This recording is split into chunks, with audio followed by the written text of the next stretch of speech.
In this video, I'm going to show you to create a speed ramp stroke transition effect like this. So the main effect is that it's slowly strobing between one clip to the other, but it's building up and getting faster. And to do this, let's begin with our first two clips. So I'll take a clip 1 right here, and I'll take clip 2. These happen to be in a portrait sequence, but it can work for whatever size sequence you want. And you just want to create a little bit of overlap where you want them to transition. So you see here on a track above the first one, I've dragged my other clip and slide it over so that we have this overlapping section. And just to make it easier on ourselves, I can press C to grab my cut tool and cut that little edge there.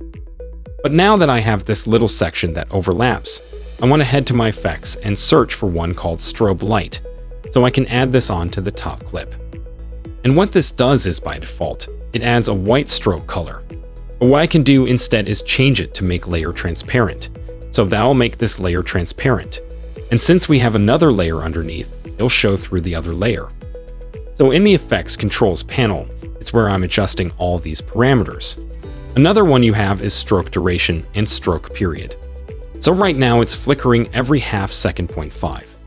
It's flickering for half a second on every 1 second. So it's basically even. But what we can do is add keyframes to make this go from a slower to a faster flicker, creating that ramp up in speed and build up effect.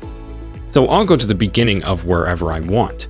I'll start on these keyframes, and then I will go forward a little bit and change the stroke duration to be really fast, like 0.05, 0.1, maybe so it's like 10 times faster. And I'll just take these two keyframes, move them all to the end of where I want the transition to end, which in this case is the cut. And so what we've done, if I play it black, is we start at a half second stroke.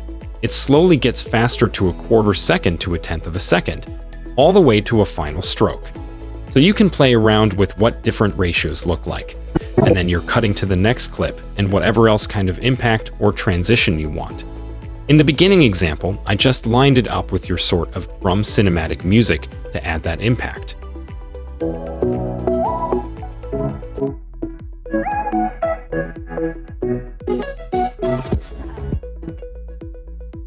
If this video helpful to learn quickly, hit the like button, and also don't forget to subscribe to our channel and hit the bell icon.